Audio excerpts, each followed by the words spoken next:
You just finished a delicious chicken dinner, or you made my amazing meat stock recipe that I'll link here. Stop, don't throw away those bones. You can actually stretch your grocery budget and turn those bones into a nourishing, healing food for your family using those leftovers. Today, I'm gonna show you exactly how I make bone broth quickly and easily using my Instant Pot. Stick around to the end of this video and I'm gonna show you my favorite ways in which I use this bone broth in different meals throughout the week. Also, don't forget to grab your free bone broth cheat sheet in the description box below that has all the instructions that I'm gonna be sharing in this video. I always like to start out with some motivation of why we should make bone broth. So first of all, if you look at the prices of bone broth in the grocery stores, it is incredibly expensive, and it's amazing that you can essentially make a free meal of it yourself at home. So if you want to start a new small business, I would highly recommend selling bone broth. Let's next look at the healing benefits of bone broth. It's great for your gut health, your joints, and your skin health with all the collagen and gelatin.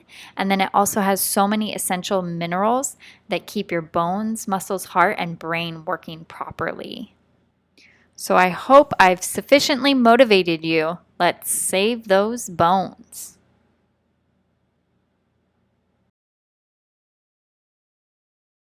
Let's dive in now. So first we're going to talk about the ingredients you'll need. You'll need leftover bones from a previous chicken dinner, filtered water, and optional apple cider vinegar.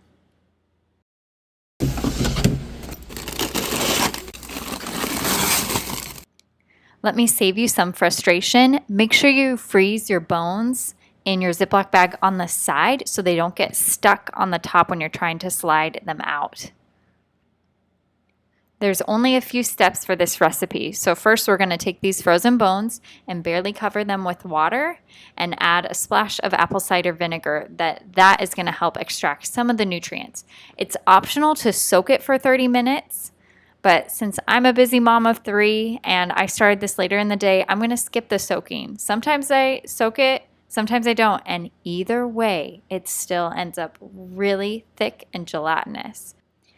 Here I'm pointing out the pressure cooker max fill line. Do not put your bones or your water above that line. I know since my bones are frozen together, once they thaw out, they are going to settle down into the bottom a little bit. So I know I can technically go a little bit above it, but once they settle, they cannot go above that line.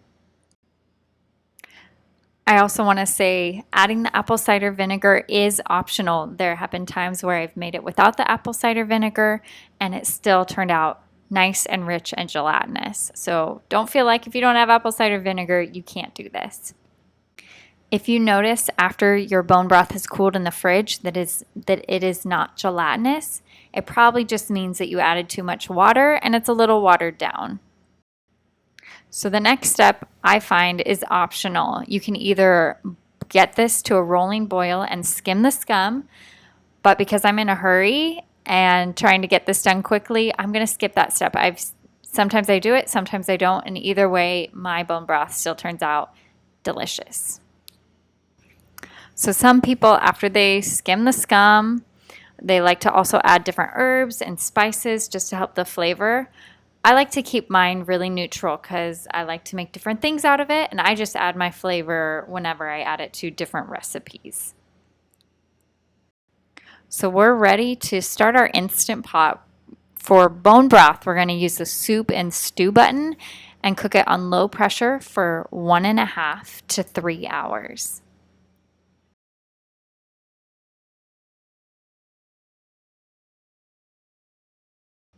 Make sure that it is on low pressure. You can change the pressure level with the pressure button, and it will start automatically. Make sure you do a little dance.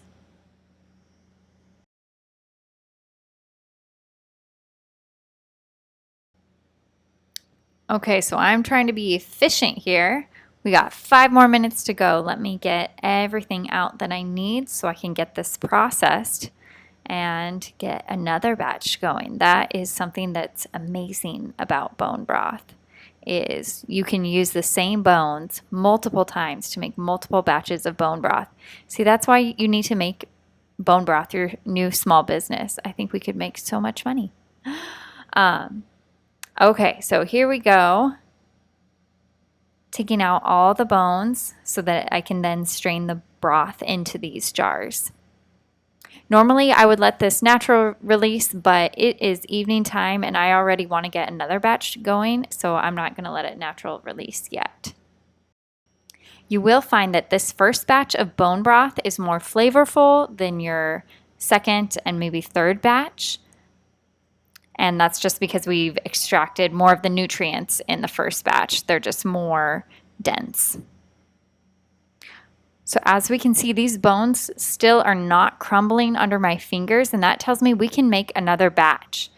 Becky Plotner says in her book that the rule of thumb is to keep cooking the bones in new water until the bones crumble between your fingers, and they literally will crumble. It's so amazing.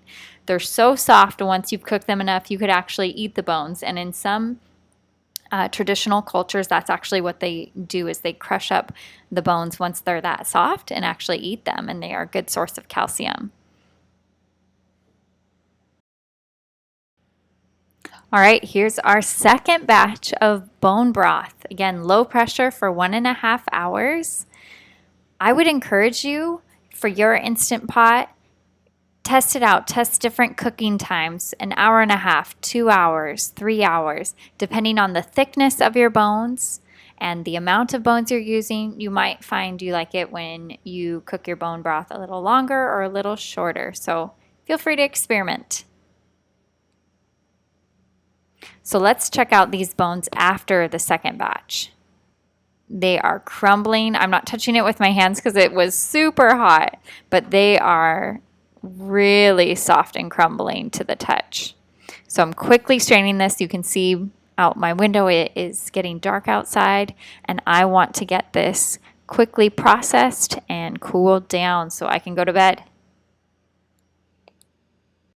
This is my pro tip to getting it to cool fast. Put it in a cold water bath. So we just made a whole bunch of nourishing bone broth. How do we consume all of this? I'm going to give you a couple of different ideas. A super simple, no effort way is just to drink it plain with some salt added, definitely for flavor, or you can add it to soups. Now my next two options are not GAPS friendly, but for those who are not on the GAPS diet, you can take the frozen cubes, or in my case, frozen cylinders, and thaw those out to use them as the liquid instead of water to cook soaked rice or soaked quinoa. This makes it so much more nourishing than if you were to just cook rice or quinoa with water.